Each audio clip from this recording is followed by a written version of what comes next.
Donald Trump doesn't want immigrants from countries of people of color and doesn't want any money going to a country that is actually part of the United States, arguably, depending on definitions, that is mostly people of color, that being Puerto Rico. And weirdly, Ben Carson is executing this policy for him. Check it out. Leave your comments. Ring the bell.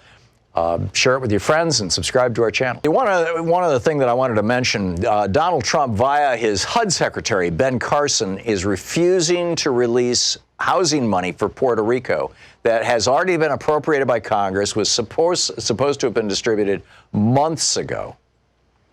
The HUD Inspector General, Ben Carson is the director of HUD, and he ordered the Inspector General to investigate Puerto Rico. This is part of the delaying tactic, and report back about whether or not there was corruption in the local housing agency in Puerto Rico that would take the HUD money. Well, he did that.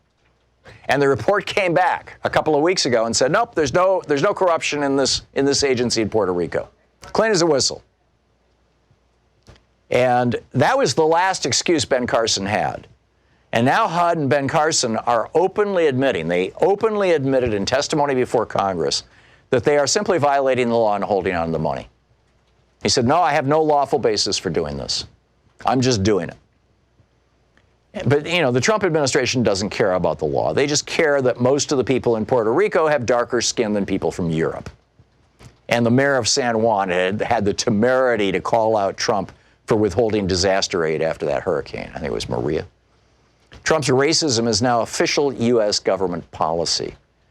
And what's so ironic is that Ben Carson, a person of color himself, is enthusiastically going along with it.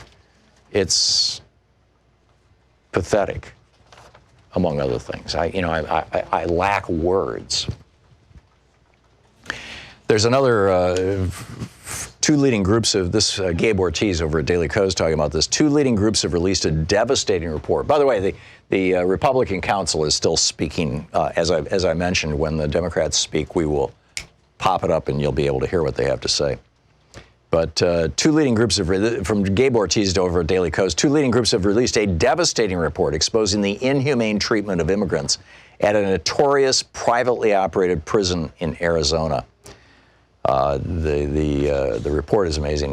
This is a quote from the report. During our tour of the facility, we noticed that Elroy's clinic had doctors, nurses, practitioners, registered nurses, licensed, and they go through this list, as well as a pharmacy on site. But the issue, it was just for show.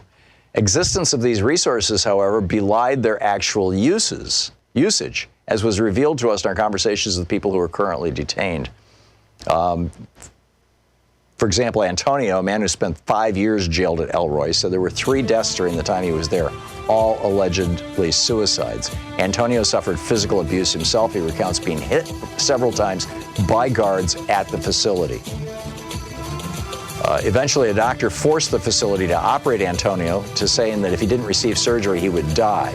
The result, colostomy bag. I mean, this is brutal. 52,000 people detained every day